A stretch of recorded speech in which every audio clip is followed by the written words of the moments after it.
1996년 6월 나를 포함한 32명이 모여 북한 지역 내 복음 통일 기도회라는 조직을 결성했다.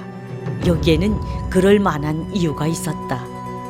내 작업반의 74명 중 42명을 고난의 행군으로 잃었다. 작업반은 자녀들 82명 중 69명이 싸늘한 죽음이 되었고 이제 고작 13명의 아이들만 살아남았을 뿐이다. 하루가 멀다 하고 어린 피덩이들을 땅에 묻다니 울분이 치솟아 견딜 수가 없었다. 당장에 반공 결사 조직이라도 만들어 오늘의 참상을 가져온 독재자와 그 하수인들을 웅징해주고 싶었다. 나는 동료들을 모아놓고 기도회를 조직하겠노라고 선포했다. 말이 기도회지 예수님의 십자가를 경험하지 못한 나는 조직을 만들어 당장 굶어 죽지 않기 위해 도둑질이라도 할 심산이었다. 기도회를 결성하니 조직이 강경파와 서구파로 나뉘는 일이 일어났다. 그런데 그 둘을 자세히 살펴보니 신기하게도 강경파는 구약 성경의 쪽 복음을 읽은 사람들이 줄을 이뤘고 서구파는 신약 성경의 쪽 복음을 받아들인 사람들이었다.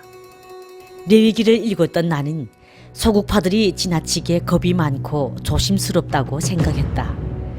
강경파는 하나님을 존중하지 않은 사람들을 가만두어서는 안 된다고 주장했다. 그리고 나라의 재산을 털어 전도하는 데 사용해야 한다고 주장했다. 반면에 서구파는 너희의 원수를 사랑하며 너희를 박해하는 자를 위하여 기도하라는 말씀을 들어 강경파가 주장하는 타도니 진멸이니 하는 과격한 주장을 용납할 수 없고 영생은 유일하신 하나님과 그가 보내신 예수 그리스도를 아는 것이라고 주장했다. 그러나 기도회의 책임자인 나는 서구파의 주장을 받아들일 수가 없었다. 그들에게 독소를 퍼부었고 심지어 독재를 추종하는 세력이라고 몰아붙였다. 이렇게 시작된 우리의 행보는 참으로 파란만장했다. 차츰 우리의 신앙은 성숙해 갔으며 실제로 우리들 대부분은 각자 맡은 사명을 감당하며 달리다가 처형장에서 감옥에서 육신의 생을 마감했다. 우리의 생명은 우리의 것이 아니다. 우리의 주인 되신 하나님이 목숨을 요구하실 때 망설임 없이 복음을 위해 하나님께 드렸다.